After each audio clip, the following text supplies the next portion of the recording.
The Eastern Conference playoffs are going to be pure chaos, you guys. All the top teams are stylistically different. There are superstars up and down the standings, upstarts who can throw a wrench into the proceedings, and definitely a loaded playing field.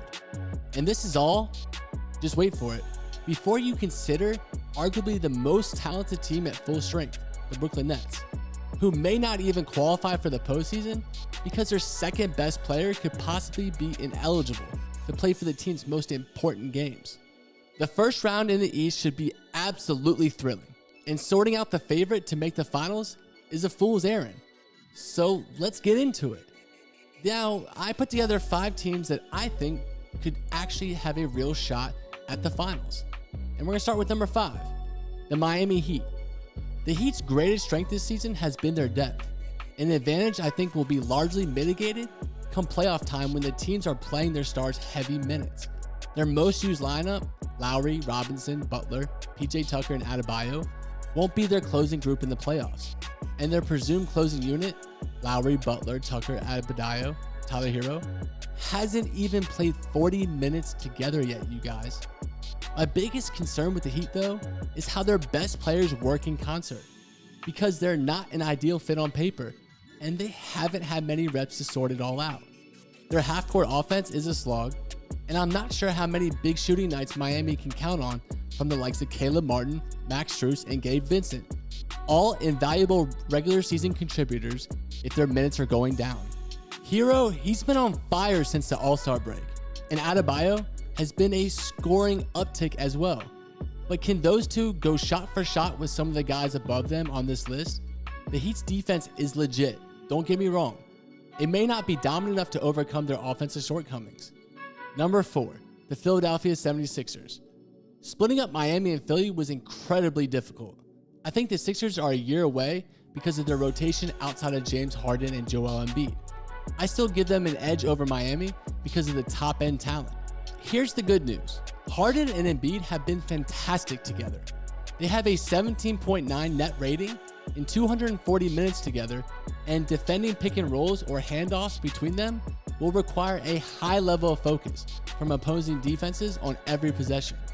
My fear is, though, the number 1 minutes the two will have to play during the postseason, because Philly hasn't been good with even one of them on the floor. For all the talk of staggering stars, in Harden's solo minutes, the Sixers have a minus 2.4 net rating. In Embiid's solo minutes, since Harden's first game on February 25th, Philly has a minus 14.8 net rating. The depth loss in the Simmons trade was for real. The backup center spot is a mess, and the backup guards, they're just inconsistent. Though I just made a case for how depth concerns are slightly less important in the playoffs, Harden and Embiid have both had struggles in the past going deep into the playoffs and staying as effective as possessions rack up. At least this time, they'll have each other. I still think this duo can win the title. At the same time, if I'm splitting hairs, I prefer the teams whose best players have also spent a little more time together. Coming in at number 3, the Brooklyn Nets. Now, at full strength with a full-time Kyrie Irving and an available Ben Simmons, now I know that's a tall order, I'm probably going to put the Nets first. Kevin Durant, let's just face it, he's the best scorer in the history of basketball. And on some nights, what's really crazy, he's not even the best scorer on his team. Trying to stop KD and Kyrie when games grow incredibly tight are teams' worst nightmares. And think about it, with Simmons in peak form, is probably the player in the East best equipped to slow down any opponent's best wing scorer. That's a heck of a combination to throw on the floor. Well, I really don't know how Steve Nash worked Simmons into the rotation with such little games left. And there's no end in sight for the vaccine mandate that's limiting Kyrie to just playing in home games. And there's also that nightmare scenario of the Nets playing in Toronto for a playing game, losing, and then coming home to Brooklyn, both places where Kyrie would not be allowed to play. Out of my deepest fear, respect, and terror for the ability of Kevin Durant to score the ball, I just don't see how they can do it. So, that's going to be a tough task. Number 2, the Boston Celtics. Since January 1st, as the big Omicron wave that hit the NBA started to die down, the Celtics are first in defense, 8th in offense, and first in net rating. The five-man group of Marcus Smart, Tatum, Brown, Rob Williams, and Al Horford is by far the NBA's best lineup this season.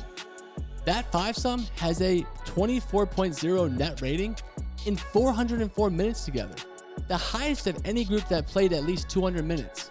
Now, the fears for Boston will be shooting, as well as spots 8 and 9 in the rotation.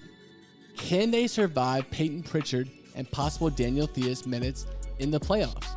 Who will step up outside of Tatum in close games, in which the C's have had some issues this year? So for me, their defense is elite, I will say that. They're suffocating, and they can overcome any offensive issues in a way most teams can't. Seriously, the Celtics' top 7 players offer no targets for opponents. And beyond that, Tatum has shown in the past he can go bucket for bucket with historically great offensive players. While it's not always been efficient, you can do worse than Tatum attacking switches down the stretch of the fourth quarter. Now, you combine all that with a core that built chemistry through the years of playoff runs, I'm pretty high on the Celtics. And of course, coming in at number 1 is the Milwaukee Bucks. Say nothing more. Giannis Anteokounmpo, another MVP caliber year. Drew Holiday and Chris Middleton are the best trio in the conference, and they've only played 41 games together, and they're 32-9 in those games. This team's second most used lineup has played only 54 minutes together, and that's a testament to show how many people have missed time this season. I don't think the Bucks are quite as good as last year. They will definitely be missing PJ Tucker and a healthier Brook Lopez, but they are going to be tough. Milwaukee showed a ton of resolve during its finals run last year, and it also showed a level of malleability it hadn't in the past. It sounds so cliche, but yet this team really does know how to win. Lopez is now back on the fold.